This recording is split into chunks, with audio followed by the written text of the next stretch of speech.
Eran pasadas las 11 de la noche y Alice no dejaba de pasearse inquieta por el piso. Wanda no le quitaba el ojo de encima. La chica había comentado varias veces que era muy raro no tener noticias de Ken, aunque no parecía estar muy pendiente de si el teléfono sonaba, porque lo había hecho 2 veces y las 2 veces lo había tenido que coger Wanda.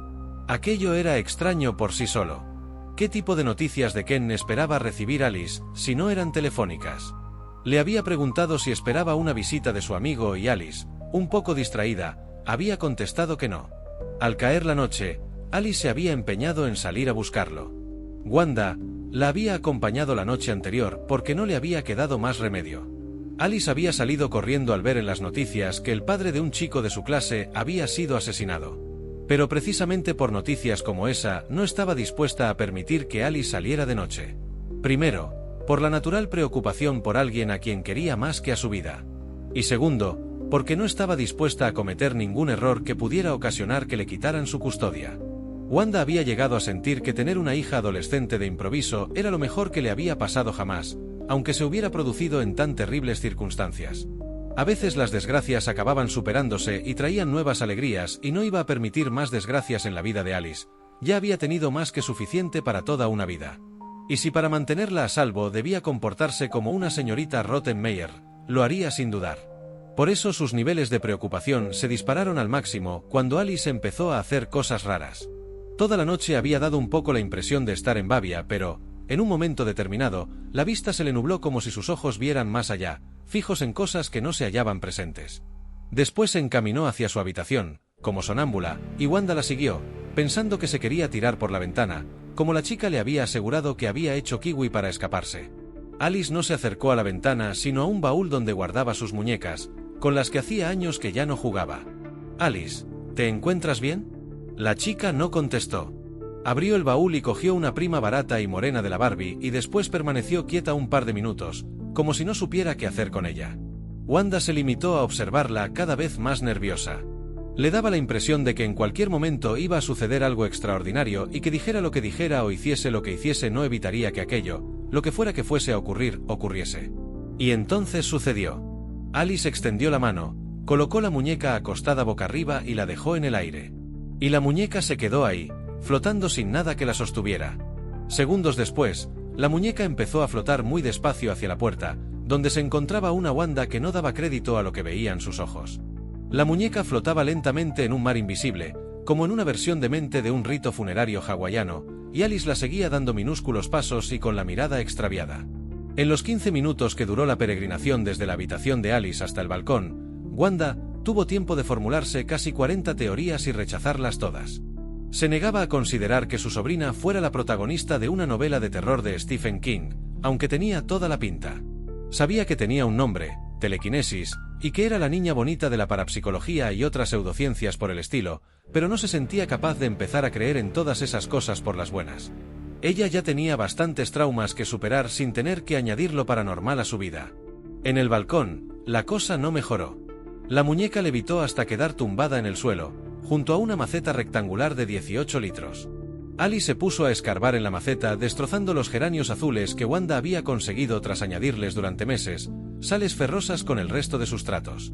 Estaba tan impactada con el número de la muñeca que levitaba que dejó que Alice le destrozara hasta el último de los geranios sin decir «esta boca es mía».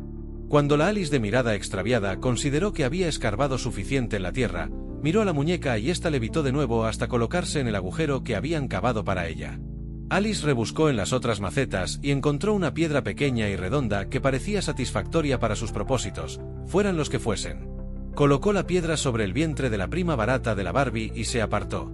Wanda se llevó un sobresalto cuando hubo un fogonazo de luz que parecía provenir de la piedra y segundos después contempló atónita como la muñeca echaba a arder, hasta quedar convertida en una masa maloliente de plástico quemado, reducida a un montón de sustancias contaminantes e innumerables preguntas.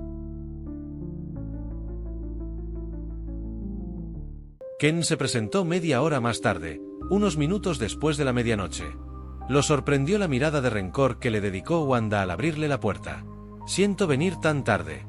¿Puedo ver a Alice?». Alice apareció detrás de su tía. «Ken, Wanda lo sabe. Se lo he contado todo». Ken asintió como si fuera de esperar. «¿Le has hablado de la piedra?». Alice hizo un gesto afirmativo. «Anda, Pasa, lo invitó Wanda, algo reticente. Se sentaron a la mesa del comedor. ¿Aún no ha aparecido Kiwi?, preguntó Ken. Todavía no, contestó Alice. Wanda esperaba con los brazos cruzados. ¿A qué huele?, preguntó Ken, arrugando la nariz. A muñeca carbonizada, respondió Wanda. Ken no preguntó de qué iba aquello, aunque le intrigaba. He quedado con Kim y Ruben en la casa dentro de 20 minutos. Tengo que contaros un montón de cosas y hay cosas que debemos hacer. Puedes venir, si quieres, le dijo a Wanda. Por supuesto que iré. El tono de la tía de Alice había sido de irritabilidad total. Ken se preguntó qué le pasaba. Parecía haber algo más que el disgusto de oír lo que le hubiera contado Alice. Se dijo que si ya estaba enfadada ahora que conocía una versión amable de los hechos, no sería aconsejable estar ahí cuando se enterara de los últimos acontecimientos. He intentado quedar contigo con la piedra, le dijo a Alice, pero no lo he conseguido. Con Kim y Ruben no ha habido problema. No lo has conseguido porque Alice ha estado en trance casi una hora, dijo Wanda, cada vez más enfadada. ¿En trance? Ken no entendía nada. ¿Me quieres hacer creer que lo que le pasa a Alice no está relacionado contigo y con esa piedra? ¿Qué le pasa a Alice? Luego Ken miró a Alice. ¿Qué te pasa? ¿No estás bien? Pues, no estoy muy segura. Se me va la pinza. A veces. ¿En qué sentido? En el sentido, contestó Wanda por ella, de hacer levitar una muñeca por toda la casa y pegarle fuego con una piedra de una de mis macetas, por ejemplo. Ken se puso tan pálido al oír aquello que Alice intercambió una mirada de preocupación con Wanda y fue a llenarle un vaso de agua a su amigo. De acuerdo, dijo Ken, tras beberse toda el agua y respirar profundamente. Lo primero es lo primero. Abrió la mochila, sacó el cofre y lo colocó sobre la mesa. Le pasó una mano por encima y el cofre mostró su contenido. ¿Vas a hacerle una demostración a mi tía?, le preguntó Alice. No. Voy a protegeros a las dos. ¿Protegernos de qué?, preguntó Wanda. De alguien que está dispuesto a matarnos a todos. La piedra brilló intensamente 2 veces, y luego la luz cambió del blanco al azul y brilló 2 veces más. Alice parpadeó, sorprendida. No sabía que podía cambiar de color. De momento solo lo hace cuando la pongo en modo protección. Ya está. Ya no podrá controlaros. Tanto Wanda como Alice lo miraron de modo inquisitivo y Ken suspiró. Hay una mente allá afuera, en alguna parte, que quiere impedir que vayamos a visitar al tío Robert a San Diego. Ken miró a Wanda, quien asintió. Alice le había hablado del tío Robert. Yo llamo a esa mente el intruso. Hasta ahora no se había mostrado demasiado peligroso, pero hoy, hace unas horas, ha poseído a Rachel, la ha llevado a mi casa y la ha asesinado delante de mis propios ojos, en mi habitación. Alice lo miró horrorizada. Ken sabía que debía dejarle tiempo para asimilar la noticia, pero no disponían de mucho. Me he pasado las siguientes 2 horas interrogando a la piedra para saber cómo proceder primero y procediendo después. Puedo proteger a quien quiera del intruso. Hay 2 formas de hacerlo. Una es telepáticamente, pero solo dura unas horas. He protegido a toda la gente que conozco de esa manera, incluidas vosotras 2, para conseguir algo de tiempo. La otra manera es permanente y evitará que corramos la misma suerte que Rachel para siempre, pero para que funcione, la persona que hay que proteger debe estar presente. Debe estar cerca de la piedra. Vosotras acabáis de inmunizaros al intruso. Mi madre y Patty también están ya. Tenemos que ver a Ruben y a Kim cuanto antes, y luego deberíamos ir a ver a cada una de las personas que amen. Y lo mismo pasa con vosotras. Todo aquel que os importe debe ser inmunizado. ¿Has dicho que tu madre y Patty ya están inmunizadas? ¿Es que has desocultado a tu hermana?, preguntó Alice, intentando no pensar en la pobre Rachel. ¿Desocultar?, preguntó Wanda. ¿De qué va eso? Esperad, os pasaré la información, dijo Ken, consciente de que debía poner al día tanto a Alice como a Wanda. Será más rápido. Valiéndose de la piedra, Ken les mandó un resumen visual de los acontecimientos del día, pero paró la película cuando aparecía Rachel en su casa. Había escenas que nadie debía ver jamás. Wanda seguía enfadada, pero no pudo evitar un comentario sobre lo que acababa de experimentar al ver en su mente el tráiler protagonizado por Ken, su familia y un montón de agentes de policía buenorros. Dijo que le parecía algo maravilloso y un poco terrorífico, tanto el continente como el contenido. ¿Por qué no has inmunizado a tu padre? ¿No estaba en casa?, le preguntó Alice a Ken. Sí estaba, pero no he podido. La protección no funciona con él.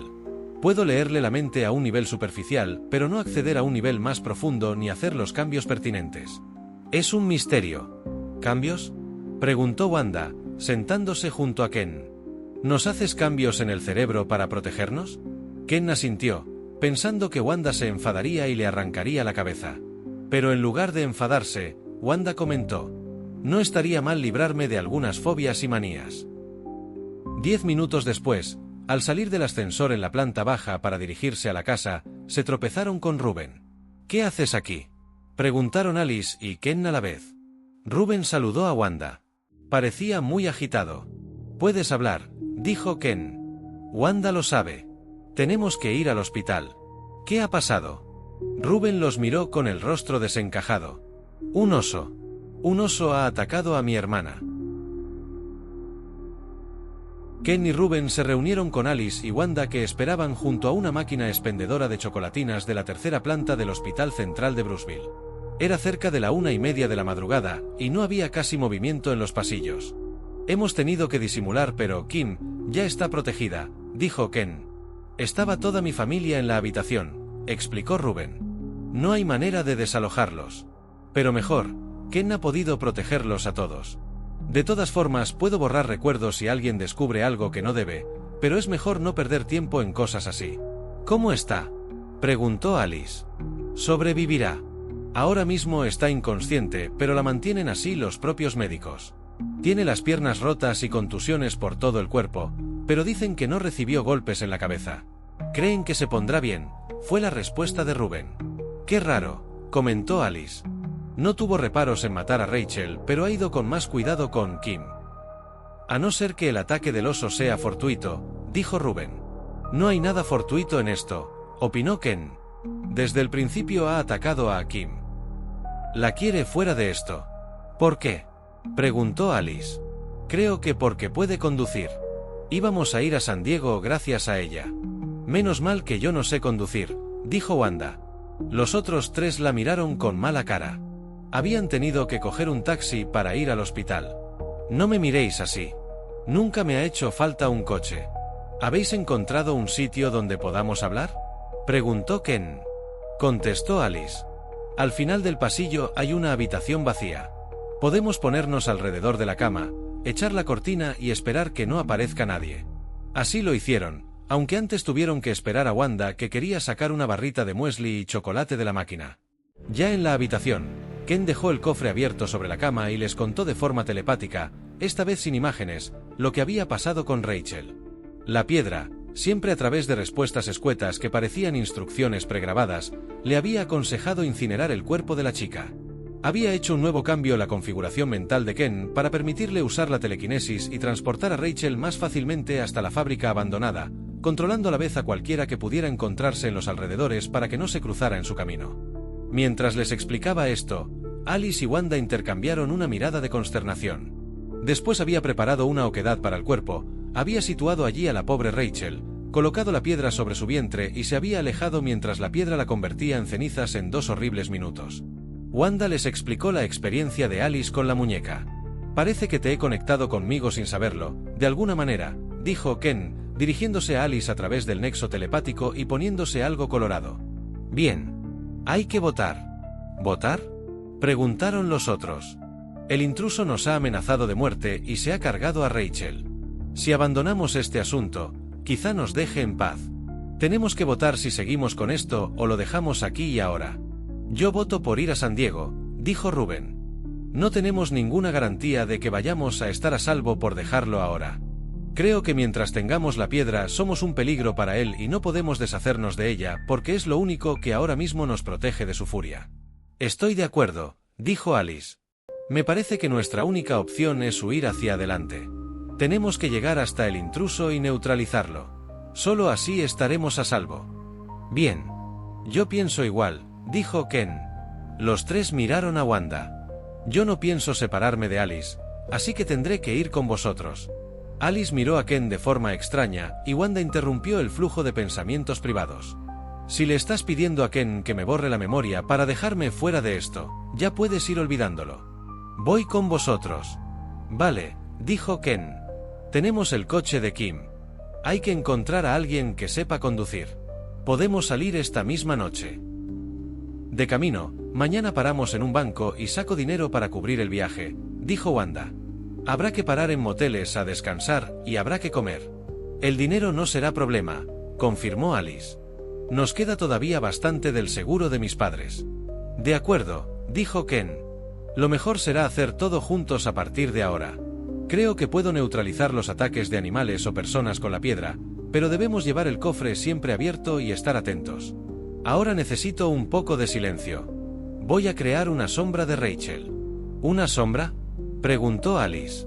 La piedra me dijo que puede crear una sombra a partir de los recuerdos que guardamos de Rachel y lo que ha podido salvar de su cerebro tras su muerte. Con lo que sabemos de ella, los que la conocíamos, configurará una nueva Rachel que ocupará su lugar. No es como devolverle la vida, pero le evitaremos el disgusto a sus padres. ¿Cuánto puede durar esa nueva Rachel?, quiso saber Alice. Indefinidamente. La piedra asegura que estará hecha de la misma sustancia que nosotros. ¿Huesos y carne? ¿Cómo es posible? ¿Dará el pego?, inquirió Wanda, preguntándose con cuántas fantasías animadas de ayer y de hoy sería capaz de lidiar sin volverse loca. Tendrá su pinta y su voz. La piedra creará un facsímil con lo que sabemos de ella. Utilizará toda la información que guardamos en nuestros cerebros sobre Rachel. Quizás su madre la note un poco rara al principio, pero supongo que ambas se adaptarán con los días. Podemos hacer una Rachel que crea ser Rachel, o una Rachel replicante que sepa que es una creación y que debe suplantar a una muerta. Yo opto por lo primero. Es escalofriante, murmuró Wanda. Bien. Hagámoslo. Ahora, un poco de silencio.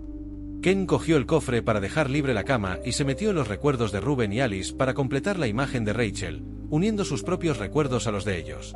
Debía crearla con la misma ropa con la que se había presentado en su casa. No tenía ni idea de cómo sería su ropa interior, así que improvisó tomando de la mente de Alice la que ella llevaba, pensando que era una suerte no tener que contarles a los demás los entresijos de lo que hacía con la piedra. Programó a la nueva Rachel con recuerdos falsos de una fiesta para que pudiera contar algo a su madre al llegar a casa de madrugada. La piedra le había asegurado con sus mensajes escuetos que había salvado un registro de recuerdos del cuerpo inerte de Rachel antes de aconsejarle incinerarlo. La nueva Rachel no sería un cascarón vacío. Podría ocupar su lugar. Todos se llevaron un susto cuando de pronto Rachel se materializó tumbada en la cama alrededor de la cual estaban reunidos. La nueva Rachel llegó al mundo despierta y no tardó en sentarse en la cama. ¿Cómo sabes que no desaparecerá como Gandalf?, le preguntó Alice a Ken. El chico le contestó de forma telepática para que Rachel no oyera su respuesta. Gandalf no era una sombra. Era una ilusión bastante consistente. Supongo que es otra de las cosas que se pueden hacer con las piedras. Parece que lo desactivé sin saberlo cuando me di cuenta de que era un engaño, y solo pude hacerlo porque dispongo de nuestra piedra y la hago funcionar de forma rudimentaria. Creo que Rachel es bastante más real, tiene un cuerpo como el nuestro. Eso no significa que el intruso no pueda borrarla del mapa si decidiera hacerlo. Ya nos ha matado a una Rachel, pero espero que se centre en nosotros y deje en paz a nuestras familias y amigos. ¿Estoy en el hospital?, preguntó la nueva Rachel, mirando a su alrededor. Ken le explicó que al volver de una fiesta se había tropezado con ellos, que se dirigían hacia el hospital. Al contarle que un oso había atacado a la hermana de Ruben, Rachel había decidido acompañarlos. Ya en el hospital, se habían cruzado con un hombre que sangraba en el pasillo. El pobre se había amputado un dedo con la trituradora de basura y Rachel se había desmayado al ver el estropicio. Ruben puso cara de que se le estaba levantando el estómago y Alice le dio un codazo a Ken para indicarle que se estaba extralimitando con los detalles. Será mejor que vayas a casa. Tu madre debe estar preocupada. ¿Qué hora es?, preguntó la nueva Rachel. Casi las 2 de la mañana. Voy a buscar un teléfono. Llamaré a mis padres. Es posible que hayan avisado a la policía. No sé cómo se me ocurrió ir a esa fiesta con el criminal desatado. ¿Os habéis enterado de lo del padre de Thomas? Alice miró a Ken como diciéndole que se deshiciera de ella o que la hiciera menos parlanchina. Ken convenció a Rachel de que debía irse cuanto antes, pero antes de salir de la habitación, la chica le plantó un apasionado beso de película en los labios. Lo siento, le dijo Rachel a Alice tras el beso. Ya sé que es tuyo. Ha sido un impulso. Y se fue a su nuevo hogar sin sospechar que ocupaba el lugar de otra.